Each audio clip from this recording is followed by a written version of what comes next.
আল্লাহ রাব্বুল আলামিন আসমান এবং জমিন সৃষ্টি যখন করেছিলেন তখন থেকেই পৃথিবীর জমিনের নির্ধারিত গণনার মাস হিসাবে 12টি ঘোষণা করেছেন। সুবহানাল্লাহ বলেন। কয়টি মাস ঘোষণা করেছেন? 12টি মাস ঘোষণা করেছেন আসমান এবং জমিন সৃষ্টির শুরু লগ্ন থেকে। এ বিষয়ে আল্লাহ রাব্বুল আলামিন কুরআনুল কারীমের মধ্যে ইরশাদ করেন, ইন্না ইদ্দাতাশ শুহুরি ইনদাল্লাহি 12 শাহরা ফি কিতাবিল্লাহ ইয়াওমা খালাকাস সামাওয়াতি ওয়াল আরদা মিনহা আরবাআতুন হুরুম।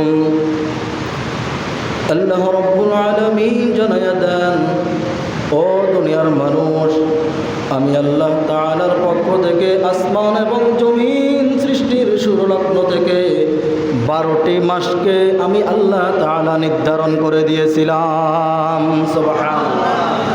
ইনদাল্লাহি 12 শাহরান ফি কিতাবিল্লাহ ইয়াওমা খালাকাস সামাওয়াতি ওয়াল আরদা মিনহা। আল্লাহ তাআলা জানায়া দেন, আসমান এবং জমিন সৃষ্টির শুরু লগ্ন থেকে এই মাসটি নির্ধারণ করে দিয়েছি। মিনহা আরবাআতুন হুরুম। এই 12টি মাসের মধ্যে 4টা মাস আমি আল্লাহ তাআলার দরবারে সম্মানিত। সুবহানাল্লাহ বলেন। এই 12টি মাসের মধ্যে আমি আল্লাহ তাআলার পক্ষ থেকে 4টা মাস সম্মানিত। এই 4টি মাস কোন কোন মাস, এই মাস জানার জন্য হাদিসের দিকে আমরা তাকাবো। আল্লাহর রাসূল সাল্লাল্লাহু আলাইহি ওয়াসাল্লাম জানায়া দেন, ও আমার উম্মতগণ, আল্লাহ তাআলার পক্ষ থেকে 4টা মাস নির্ধারিত করে সম্মান করেছেন। তার মধ্যে 1 নম্বর জিলকদ, 2 নম্বর জিলহজ, 3 নম্বর মুহররম, 4 নম্বর রজব। 4 নম্বর কি? রজব। তাহলে 3টি মাস একসাথে আর 1টি মাস ভিন্ন। তাহলে এখানে রমজান মাস উল্লেখ নাই। এ বিষয়ে অন্য আরেকটা আলোচনার মধ্যে করা হবে, কেন এখানে রমজান মাস সম্পৃক্ত নাই। আল্লাহর রাসূল সাল্লাল্লাহু আলাইহি ওয়াসাল্লাম জানায়া দেন, এই মাসগুলোর মধ্যে আল্লাহ তাআলার পক্ষ থেকে যুদ্ধ, হানাহানি, কাটাকাটি, মারামারি এগুলো নিষেধ। এগুলো কি? নিষেধ। মিনহা আরবাআতুন হুরুম। আমি আল্লাহ তাআলার পক্ষ থেকে 4টা মাস সম্মানিত। ফালা তাযলিমু ফীহিন্না যালিকাদ দীনুল কাইয়্যিম। এটি আমি আল্লাহ তাআলার পক্ষ থেকে একটি সুষ্ঠু প্রতিষ্ঠিত বিধান। সুবহানাল্লাহ বলেন। এটা আমি আল্লাহর বিধান, আমি আল্লাহর হুকুম। ফালা তাযলিমু ফীহিন্না আনফুসাকুম। অতএব তোমরা এই মাসগুলোর মধ্যে পাপাচারি করিও না, হানাহানি, কাটাকাটি, মারামারি এগুলো বন্ধ রাখো। ফালা তাযলিমু ফীহিন্না আনফুসাকুম। তোমরা তোমাদের নিজেদের উপরে এই মাসগুলোর মধ্যে গুনাহ করিও না। কি করিও না? গুনাহ করিও না, হানাহানি, মারামারি, কাটাকাটি করিও না। ওয়াকাতিলুল মুশরিকিনা কাফা। তবে কাফেরদের সাথে যুদ্ধ করো সমবেতভাবে। কামা ইয়াকাতিলুনাকুম কাফা। যেমনিভাবে তারা সমবেতভাবে তোমাদের সাথে ঐক্যবদ্ধ হয়ে যুদ্ধ করে।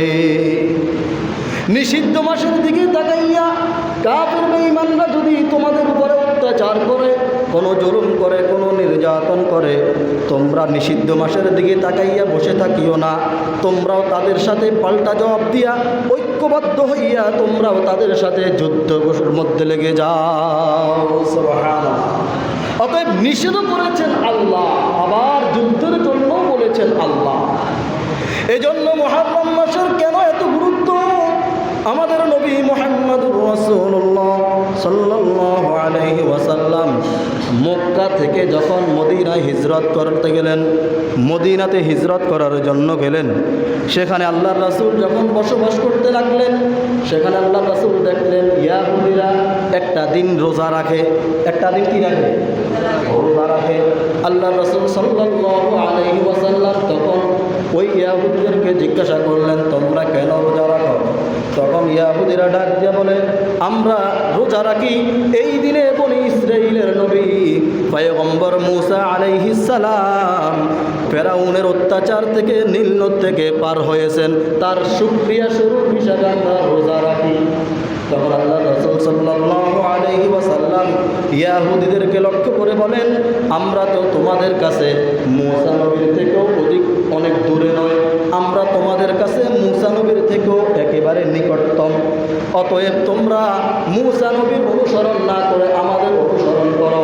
তখন আল্লাহ রাসূল সাল্লাল্লাহু আলাইহি ওয়াসাল্লাম সাহাবায়ে কেরামদেরকে বলছিলেন, তোমরাও এই দিনে রোজা রাখো। তবে হ্যাঁ, ইহুদিরা একটা রোজা রাখে শুকরিয়া স্বরূপ হিসাবে, তোমরা 2টা রোজা রাখবা, হয়তোবা 9 তারিখ এবং 10 তারিখ, আর না হয় 10 তারিখ এবং 11 তারিখ, এই 2টা দিন রোজা রাখবা। আলহামদুলিল্লাহ নাহমাদুহু ওয়া নাস্তাঈনুহু ওয়া নাস্তাগফিরুহু ওয়া নু'মিনু বিহি ওয়া নাতাওয়াক্কালু আলাইহি ওয়া না'উযু বিল্লাহি মিন শুরুরি আনফুসিনা ومن سيئات أعمالنا من يهده الله فلا مضل له ومن يضلله فلا هادي له ونشهد أن لا إله إلا الله وحده لا شريك له ونشهد أن محمدًا عبده ورسوله أما بعد فأعوذ بالله من الشيطان الرجيم بسم الله الرحمن الرحيم إن عدة الشهور عند الله 12 شهرا في كتاب الله يوم خلق السماوات والأرض منها 4 حرم ذلك الدين القيم فلا تظلموا فيهن أنفسكم وقاتلوا المشركين كافة كما يقاتلونكم كافة واعلموا أن الله مع المتقين. قال رسول الله صلى الله تعالى عليه وسلم أفضل الصيام بعد رمضان شهر الله المحرم إن الله وملائكته يصلون على النبي يا أيها الذين آمنوا صلوا عليه وسلموا تسليما. اللهم صل على محمد وعلى آل محمد كما صليت على إبراهيم وعلى آل إبراهيم اللهم بارك على محمد وعلى آل محمد كما باركت على إبراهيم وعلى آل إبراهيم إنك حميد مجيد. بلغ العلا بكماله كشف الدجى بجماله حسنت جميع خصاله صلوا عليه وآله لا إله إلا الله إلا الله. একটু মুহাব্বতের সাথে জোরে জিকির করি, লা ইলাহা ইল্লাল্লাহ লা ইলাহা ইল্লাল্লাহ লা ইলাহা ইল্লাল্লাহ লা ইলাহা ইল্লাল্লাহ ইল্লাল্লাহ লা ইলাহা ইল্লাল্লাহ মুহাম্মাদুর রাসূল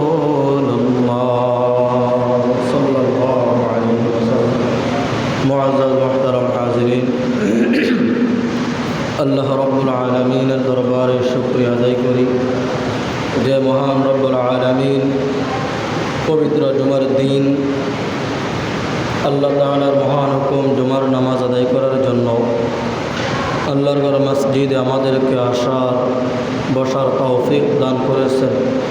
এজন্য আমরা সেই মহান রব্বুল আলামিনের দরবারে মুহাব্বতের সাথে সকলে কালিমাত শুকর আদায় করি আলহামদুলিল্লাহ। এই বৃষ্টির মধ্যে আল্লাহ তাআলা আমাদেরকে আল্লাহর ঘর মসজিদে আসার তৌফিক দিয়েছেন।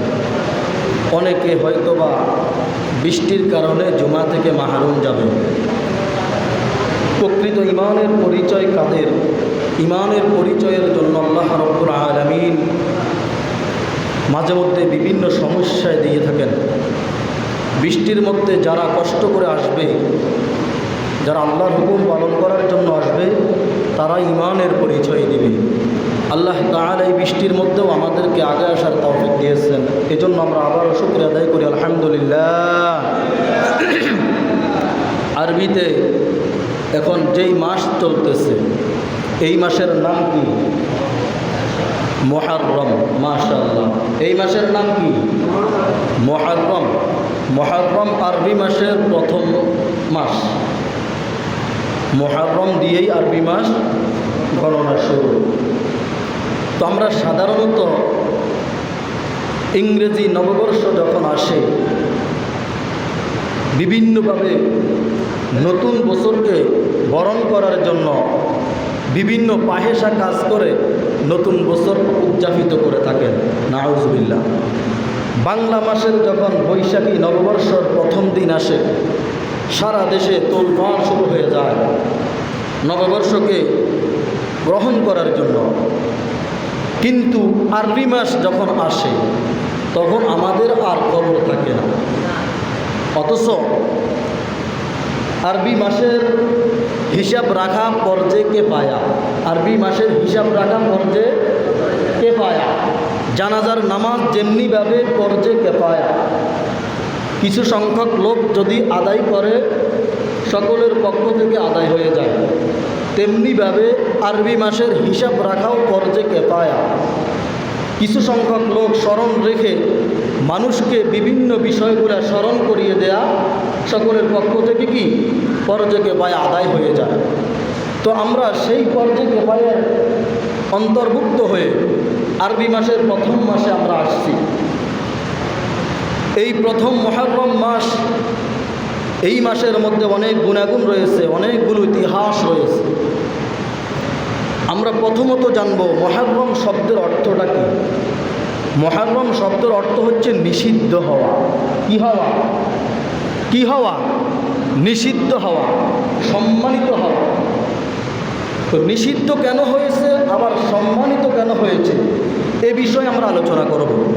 প্রথমত নিষিদ্ধ হওয়ার কারণ হচ্ছে এই মুহররম মাসে আমাদের নবীর পূর্বে শুধু মুহররম মাস নয়, মুহররম মাসের সাথে আরও 3টি মাস, মোট 4টি মাসে যুদ্ধ, হানাহানি, কাটাকাটি, মারামারি বিভিন্ন বিষয় রয়েছিল যেগুলো নিষিদ্ধ ছিল।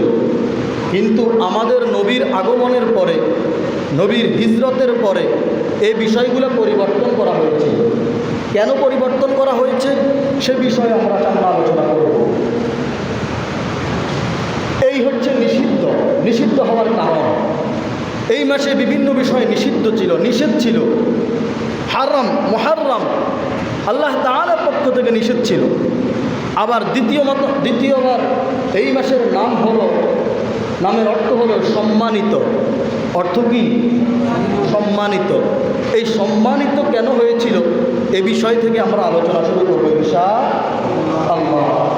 আল্লাহ রাব্বুল আলামিন আসমান এবং জমিন সৃষ্টি যখন করেছিলেন তখন থেকেই পৃথিবীর জমিনের নির্ধারিত গণনার মাস হিসাবে 12টি ঘোষণা করেছেন। সুবহানাল্লাহ বলেন। কয়টি মাস ঘোষণা করেছেন? 12টি মাস ঘোষণা করেছেন আসমান এবং জমিন সৃষ্টির শুরু লগ্ন থেকে। এ বিষয়ে আল্লাহ রাব্বুল আলামিন কোরআনুল কারীমের মধ্যে ইরশাদ করেন, ইন্না ইদ্দাতাশ শুহুরি ইনদাল্লাহি 12 শাহরা في كتاب الله يوم خلق السماوات والأرض منها أربعة حرم আল্লাহ রব্বুল আলামিন জানায়া দেন, ও দুনিয়ার মানুষ, আমি আল্লাহ তাআলার পক্ষ থেকে আসমান এবং জমিন সৃষ্টির শুরুলগ্ন থেকে 12টি মাসকে আমি আল্লাহ তাআলা নির্ধারণ করে দিয়েছিলাম। সুবহানাল্লাহ।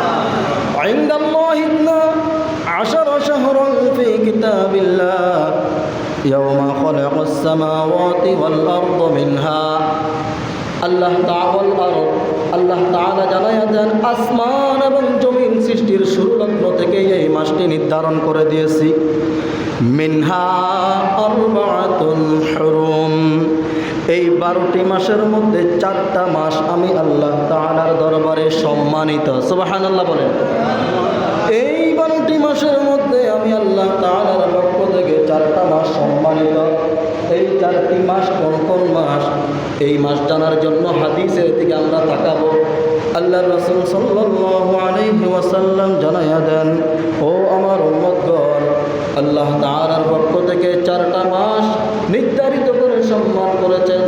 তার মধ্যে 1 নম্বর জিলকদ, 2 নম্বর জিলহজ, 3 নম্বর মুহররম, 4 নম্বর রজব। 4 নম্বর কি? রজব। তাহলে 3টি মাস একসাথে আর 1টি মাস ভিন্ন। তাহলে এখানে রমজান মাস উল্লেখ নাই, এ বিষয়ে অন্য আরেকটা আলোচনার মধ্যে করা হবে, কেন এখানে রমজান মাস সম্পৃক্ত নাই। আল্লাহ রাসূল সাল্লাল্লাহু আলাইহি ওয়াসাল্লাম জানায়া দেন, এই মাসগুলোর মধ্যে আল্লাহ তাআলার পক্ষ থেকে যুদ্ধ, হানাহানি, কাটাকাটি, মারামারি এগুলো নিষেধ। এগুলো কি? নিষেধ। মিনহা আরবাআতুন হুরুম, আমি আল্লাহ তাআলার পক্ষ থেকে 4টা মাস সম্মানিত। ফালা তাযলিমু ফীহিন্না যালিকাদ দীনুল কাইয়্যিম, এটি আমি আল্লাহ তাআলার পক্ষ থেকে একটি সুষ্ঠু প্রতিষ্ঠিত বিধান। সুবহানাল্লাহ বলেন। এটা আমি আল্লাহর বিধান, আমি আল্লাহর হুকুম। ফালা তাযলিমু ফীহিন্না আনফুসাকুম, অতএব তোমরা এই মাসগুলোর মধ্যে পাপাচারী করিও না, হানাহানি, কাটাকাটি, মারামারি এগুলো বন্ধ রাখো। ফালা তাযলিমু ফীহিন্না আনফুসাকুম, তোমরা তোমাদের নিজেদের উপরে এই মাসগুলোর মধ্যে গুনাহ করিও না। কি করিও না? গুনাহ করিও না, হানাহানি, মারামারি, কাটাকাটি করিও না। ওয়াকাতিলুল মুশরিকিনা কাফা, তবে কাফেরদের সাথে যুদ্ধ করো সমবেতভাবে। কামা ইয়াকাতিলুনাকুম কাফা, যেমনিভাবে তারা সমবেতভাবে তোমাদের সাথে ঐক্যবদ্ধ হয়ে যুদ্ধ করে। নিষিদ্ধ মাসের দিকে তাকাইয়া কাফের বেঈমানরা যদি তোমাদের উপরে অত্যাচার করে, কোনো জুলুম করে, কোনো নির্যাতন করে, তোমরা নিষিদ্ধ মাসের দিকে তাকাইয়া বসে থাকিও না। তোমরাও তাদের সাথে পাল্টা জবাব দিয়া ঐক্যবদ্ধ হইয়া তোমরাও তাদের সাথে যুদ্ধের মধ্যে লেগে যাও। সুবহানাল্লাহ। অতএব নিষেধ করেছেন আল্লাহ, আবার যুদ্ধের জন্য বলেছেন আল্লাহ। এজন্য মুহররম মাসের কেন এত গুরুত্ব? আমাদের নবী মুহাম্মদুর রাসূলুল্লাহ সাল্লাল্লাহু আলাইহি ওয়াসাল্লাম মক্কা থেকে যখন মদিনায় হিজরত করতে গেলেন, মদিনাতে হিজরত করার জন্য গেলেন, সেখানে আল্লাহর রাসূল যখন বসবাস করতে লাগলেন, সেখানে আল্লাহর রাসূল দেখলেন ইয়াহুদীরা একটা দিন রোজা রাখে। একটা দিন কি রাখে? রোজা রাখে। আল্লাহর রাসূল সাল্লাল্লাহু আলাইহি ওয়াসাল্লাম তখন ওই ইয়াহুদীদেরকে জিজ্ঞাসা করলেন, তোমরা কেন রোজা রাখো? তখন ইয়াহুদীরা ডাক দিয়ে বলে, আমরা রোজা রাখি এই দিনে বনি ইসরাইলের নবী পয়গম্বর মূসা আলাইহিস সালাম ফেরাউনের অত্যাচার থেকে, নীল নদ থেকে পার হয়েছেন, তার শুকরিয়া স্বরূপ হিসাবে আমরা রোজা রাখি। তখন আল্লাহ রাসূল সাল্লাল্লাহু আলাইহি ওয়াসাল্লাম ইয়াহুদীদেরকে লক্ষ্য করে বলেন, আমরা তো তোমাদের কাছে মূসা নবীর থেকেও অনেক দূরে নয়, আমরা তোমাদের কাছে মূসা নবীর থেকেও একেবারে নিকটতম। অতএব তোমরা মূসা নবীর অনুসরণ না করে আমাদের অনুসরণ করো। তখন আল্লাহ রাসূল সাল্লাল্লাহু আলাইহি ওয়াসাল্লাম সাহাবায়ে কেরামদের কেরামদেরকে বলছিলেন তোমরাও এই দিনে রোজা রাখো। তবে হ্যাঁ, ইয়াহুদিরা একটা রোজা রাখে শুকরিয়া স্বরূপ হিসাবে, তোমরা 2টা রোজা রাখবা, হয়তোবা 9 তারিখ এবং 10 তারিখ, আর না হয় 10 তারিখ এবং 11 তারিখ, এই 2টা দিন রোজা রাখবা। আল্লাহ রাসূল এই 2টা দিন রোজা রাখার জন্য বলেছেন। আমাদের রোজা ফরজ হওয়ার পূর্বে এই মুহররম মাসের আশুরার রোজা ফরজ ছিল। মুহররম মাসের আশুরার রোজা কি ছিল? ফরজ ছিল। আল্লাহ রাসূল সাল্লাল্লাহু আলাইহি ওয়াসাল্লামের উপর যখন আমাদের উপরে রোজা ফরজের বিধান চালু হয়েছে, তখন মুহররম মাসের রোজা আর ফরজ হয় নাই, ফরজ ছিল না, নফল হয়ে গেছে। তখন আল্লাহ রাসূল সাহাবায়ে কেরামদেরকে ডাক দিয়ে বলেন, সিয়ামু ইয়াউমি আশুরা ইন্নী আহতাসিবু আলাল্লাহ আইয়ুগাফিরা সানাতাল্লাতী ক্বাবলা ওয়াস সানাতাল্লাতী বা'দা। আমি তোমাদের কাছে, আমি আল্লাহ তাআলার দরবারে আশাবাদী, মুহররম মাসের রোজার বিনিময়ে আল্লাহ রাব্বুল আলামিন সামনের 1 বছর এবং পিছনের 1 বছরের জিন্দেগির গুনাহগুলো মাফ করে দিবেন। সুবহানাল্লাহ। অতএব তোমরাও রোজা রাখো, সামনের পিছনের 1 বছর পরে গুনাহ মাফ করে দিবেন কে? আল্লাহ। হাদিসের মধ্যে আল্লাহ রাসূল বলেন, আফদালুস সিয়ামি বা'দা রমাদান শাহরুল্লাহিল মুহররম। কারণ এই রোজা আমাদের উপরে রোজার বিধান চালু হওয়ার পূর্বে ফরজ ছিল। এই রোজা আমাদের উপরে রোজা ফরজ হওয়ার আগে কি ছিল? আফদালুস সিয়ামি বা'দা রমাদান শাহরুল্লাহিল মুহররম। অতএব মুহররম মাসের রোজা আগে ফরজ ছিল, কিন্তু যখন আমাদের উপরে রোজার বিধান চালু হয়েছে তখন এই রোজা নফল হয়ে গিয়েছে। অতএব তোমরা যদি চাও থাকো, আর যদি না চাও তাকিও না, তবে থাকতে পারলে এই লাভ। সুবহানাল্লাহ বলেন, কি লাভ? সামনের পিছনের 1 বছরের গুনাহ আল্লাহ তাআলা মাফ করে দিবেন। সুবহানাল্লাহ। এবার আসেন মুহররম মাসের 10 তারিখের রোজার ব্যাপারে আমরা আমল শুনেছিলাম। এই 10 তারিখের মধ্যে আরও একটি গুরুত্বপূর্ণ বিষয় রয়েছে, সেটি আমরা শেষের দিকে বলবো, কারণ অসংখ্য মুসল্লি আমাদের এখনও আসে নাই। আমরা মূল কথাগুলো যদি আগে বলে শেষ করে দিই, শেষের যারা আসবে তারা বুঝবে না আসলে মুহররম কেন। তবে এর পূর্বে আমরা আরেকটি কথা উল্লেখ করব। মুহররম মাসের 10 তারিখ আসলে আমাদের দেশে, বিভিন্ন দেশের মধ্যে একদল লোক দোল তবলা নিয়ে তাজিয়া মিছিল করে কি করে না? আর তাদের নিজেদের শরীরের মধ্যে আঘাত করে, নিজেদের রক্ত বাহির করে, আর বলে হাই হোসেন হাই হোসেন। কারবালার ইতিহাসকে স্মরণ রাখার জন্য তারা কি করে? মিছিল করে, দোল তবলা বাজিয়ে উল্লাস করে। অথচ এই আনন্দ উল্লাস শরীয়ত বিরোধী না শরীয়ত সম্মত? সম্পূর্ণভাবে শরীয়ত বিরোধী। কেন? তাহলে প্রশ্ন করতে পারেন, হুসাইন রাদিয়াল্লাহু তাআলা আনহু মুহররম মাসের 10 তারিখে শাহাদাত বরণ করেছেন। হুসাইন রাদিয়াল্লাহু তাআলা আনহুর স্মরণে যদি শোক পালন করতে না পারে, তাহলে আমাদের ঈমানের পরিচয় কতটুকু থাকবে? এর জবাব হলো, আল্লাহ রাসূল সাল্লাল্লাহু আলাইহি ওয়াসাল্লামের ওফাতের পর, ইন্তেকালের পরে 61 বছর পরে হুসাইন রাদিয়াল্লাহু তাআলা আনহু শাহাদাত বরণ করেছেন। কত বছর পরে? 61 বছর পরে। কিন্তু মুহররমের 10 তারিখের গুনাগুন এর আগ থেকেই ছিল। সুবহানাল্লাহ বলেন। এর আগ থেকে যখন ছিল, আল্লাহ রাসূল আমলের কথা বলেছেন মুহররম মাসের 10 তারিখের। কিন্তু হুসাইন রাদিয়াল্লাহু তাআলা আনহুর শাহাদাত বরণের উপলক্ষে যদি তাজিয়া মিছিল যদি বৈধ থাকতো, আল্লাহ রাসূল তখনই জানিয়ে দিয়ে যাইতে পারতেন যে ইসলাম আমার থেকে সীমাবদ্ধ নয়, আমার পরে আমার নাতির যুগ আসবে, তোমরা তার থেকেও ইসলাম শিখে নিও। আল্লাহ রাসূল সে কথা বলেন নাই। আল্লাহ রাসূল বলেছেন ইসলাম আমার থেকে শেষ, অতএব আমি সম্পূর্ণ করে গেলাম। আমার পরে ইসলামের মধ্যে যত কিছু বাড়াবাড়ি করা হবে সব হবে গোমরাহি এবং ফিতনাবাজি এবং কি বেদাআতি, নিষিদ্ধ। অতএব এর পূর্বে অনেক ইতিহাস রয়েছে মুহররম মাসের 10 তারিখের সাথে। আল্লাহ রাসূলের 61 বছর, মৃত্যুর 50 বছর পর, হিজরতের 61 বছর পর, তাহলে আল্লাহ রাসূল 10ম হিজরিতে মৃত্যুবরণ করেছেন। 10ম হিজরি থেকে 61 পর্যন্ত 50, তাহলে অর্ধ শতাব্দী পরে হুসাইন রাদিয়াল্লাহু তাআলা আনহু কারবালার ময়দানে শাহাদাত বরণ করেছেন। এই বিষয়ে বিস্তারিত আমরা আলোচনা করব। এখন এই আলোচনা যদি করতে যাই, মূল কথাগুলো বলার সুযোগ থাকবে না। আসলে মূলত মুহররম মাসের মধ্যে এত গুণাগুণ রয়েছে, এমন ঘটনা এবং ইতিহাস রয়েছে, শুধু মুহররম মাসের বিস্তারিত বর্ণনা সহকারে যদি আলোচনা করতে যাই, তাহলে সারা বছর শুধু মুহররম মাসেরই আলোচনা করতে লাগবে। সুবহানাল্লাহ। এত গুণাগুণ, এত গুরুত্বপূর্ণ বিষয় মুহররম মাসের মধ্যে রয়েছে। সুবহানাল্লাহ। তাহলে তার মধ্যে আমরা পূর্বের ইতিহাসের দিকে একটু তাকিয়ে দেখব মুহররম মাসের সাথে কোন কোন বিষয়ের সাথে সম্পৃক্ত রয়েছে। সর্বপ্রথম আমরা দেখব আমাদের পৃথিবীর সর্বপ্রথম মানুষ আদম আলাইহিস সালাম যখন জান্নাত থেকে আল্লাহ রাব্বুল আলামিন দুনিয়ার জমিনের মধ্যে পাঠিয়ে দিলেন। আদম আলাইহিস সালাম দুনিয়ার জমিনের মধ্যে আসার পরে আল্লাহ তাআলার দরবারে কান্নাকাটি করলেন। কি করলেন? উত্তর দেন। কি করলেন? কান্না করলেন। একাধারে 40 বছর পর্যন্ত কান্না করলেন। কয় বছর? অপরাধ করেছেন কয়টা? একটা। অপরাধ করেছেন কয়টা? একটা অপরাধ করে একাধারে 40 বছর বিশ্বের এই দূর থেকে ওই দিকে, ওই দিক থেকে ওই দিকে সারা বিশ্ব তিনি ঘুরছেন আর কান্নাকাটি করছেন। আর আমরা হাজারো হাজারো হাজারো অন্যায় করি, অপরাধ করি, কিন্তু আমাদের খবরই থাকে না। একটা অপরাধের কারণে তিনি এত কান্না করলেন।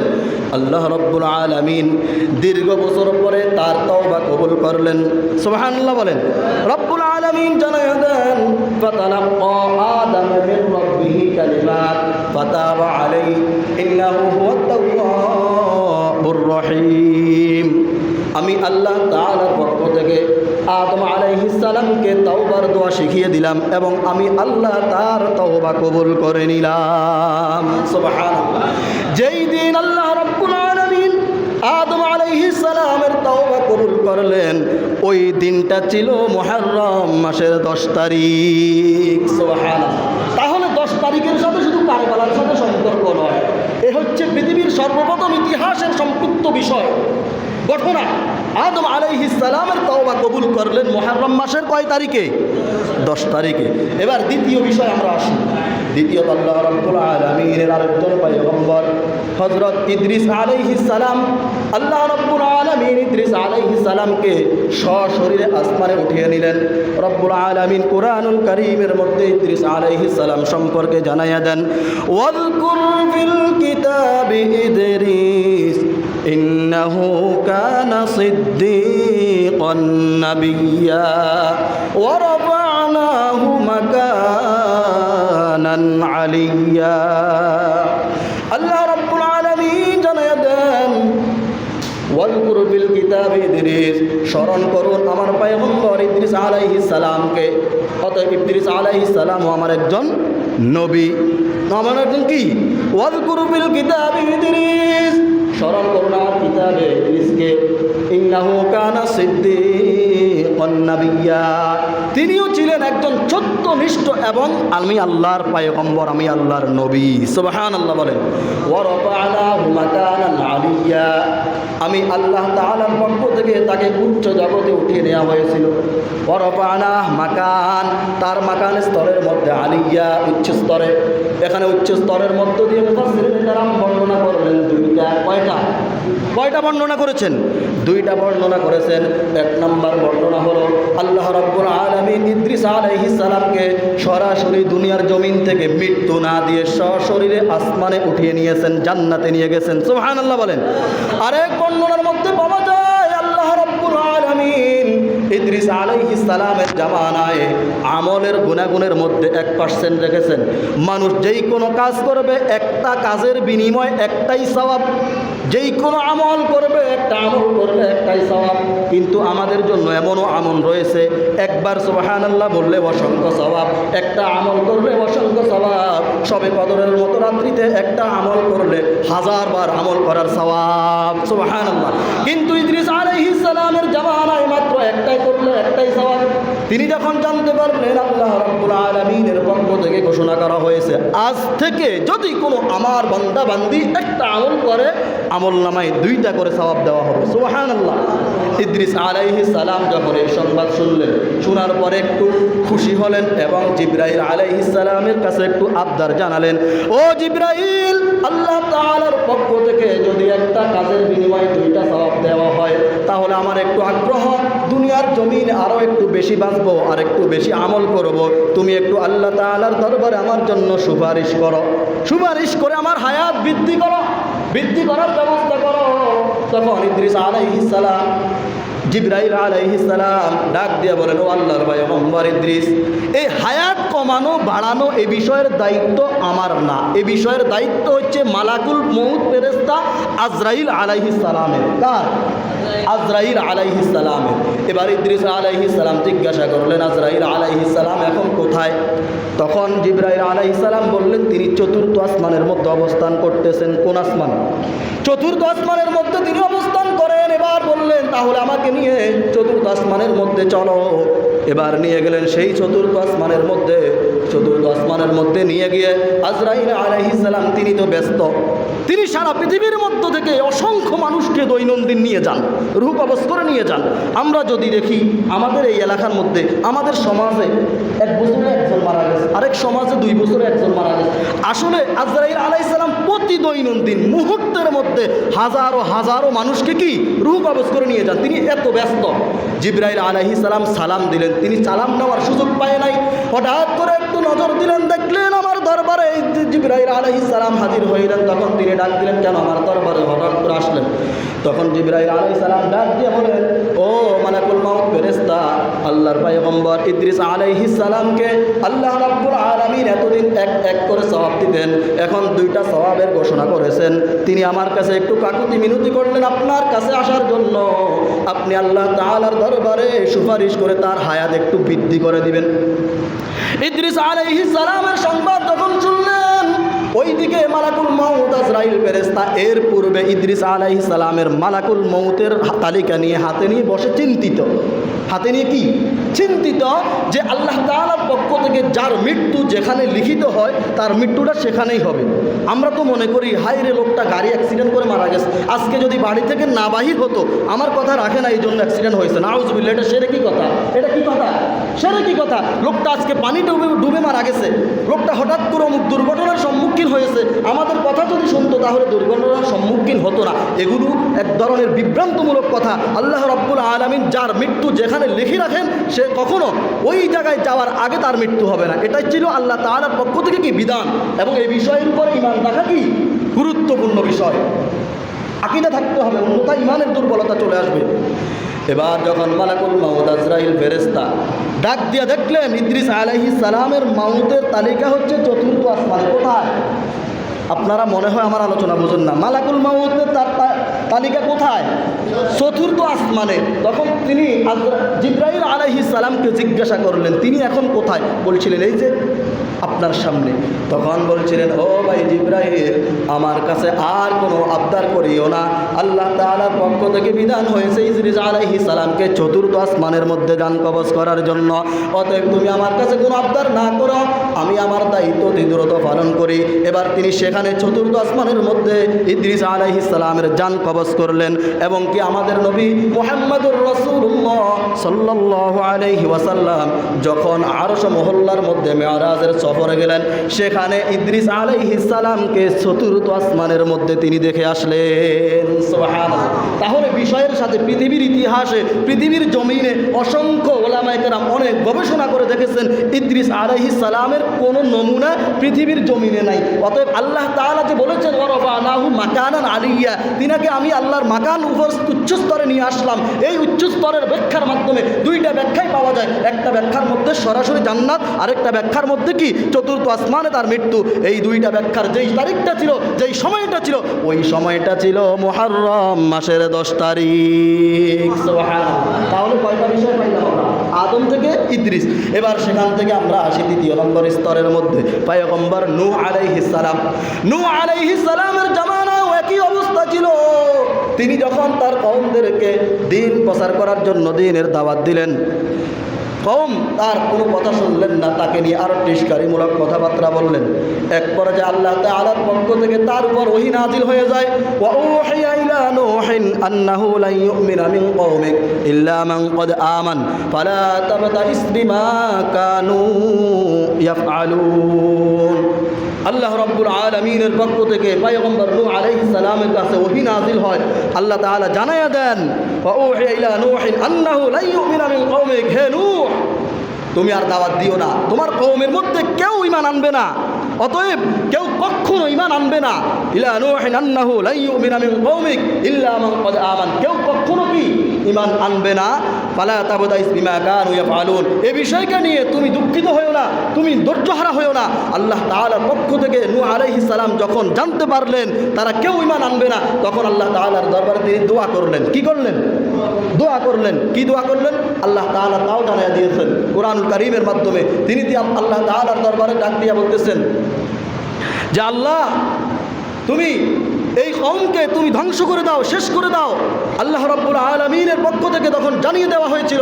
তিনি আবার বলেছিলেন আল্লাহ যদি তুমি একজনকেও ছেড়ে দাও তাহলে ওই একজন থেকে আরও একজন সন্তান, কাফের সন্তান ভূমিষ্ঠ হবে, গুনাহগার সন্তান ভূমিষ্ঠ হবে। এইভাবে আস্তে আস্তে কি জমিনের মধ্যে পাপাচারিতা বাড়বে, অতএব তুমি সবাইকে ধ্বংস করে শেষ করে দাও। তখন আল্লাহ রাব্বুল আলামিনের পক্ষ থেকে ঘোষণা করা হলো ওয়ায়াসনাউল ফুলক ওয়া কুল্লামা মাররা আলাইহি মালাউম মিন কওমিহি সাখিরু মিন ক্বালা ইন তাসখারু মিন্না ফা ইন্না নাসখারু মিনকুম কামা তাসখারুন। আল্লাহ রাব্বুল আলামিন জানায় দেন নূহ তাহলে তুমি একটা কাজ করো, কাঠ সংগ্রহ করো, নৌকা তৈরি করো। কি তৈরি করো? নৌকা তৈরি করো। ইতিহাস পুরো আলোচনা করা সম্ভব হবে না। এবার নৌকা যখন তৈরি করলেন তারা, যখন তার কওমেরা তার সামনে আসলো, ওয়া কুল্লামা মাররা আলাইহি মালাউম মিন কওমিহি সাখিরু মিন, কওমেরা যখন তার চতুর্পাশে এসে দেখলো নূহ আলাইহিস সালাম কাঠ সংগ্রহ করতেছেন আর নৌকা বানাইতেছেন, তখন তারা টিস্কারি করছিল। কি করছিল? টিস্কারি করছিল। নূহ আলাইহিস সালাম তাদের টিস্কারি জবাব দিলেন ক্বালা ইন তাসখারু মিন্না, তোমরা যদি আমাদেরকে নিয়ে টিস্কারি করো ফা ইন্না নাসখারু মিনকুম, আমাদেরও এমন একটি সময় আসবে টিস্কারি করার, কামা তাসখারুন, যেমনিভাবে তোমরা আমাদেরকে নিয়ে টিস্কারি করো। আল্লাহ তাআলার পক্ষ থেকে প্লাবনের মাধ্যমে হাজারো মানুষকে শেষ করে দেওয়া হলো। যেই দিন প্লাবন থেকে আল্লাহ রাব্বুল আলামিন মুক্ত করলেন জাতিকে, ওই দিনটা ছিল মুহররম মাসের 10 তারিখ। সুবহানাল্লাহ।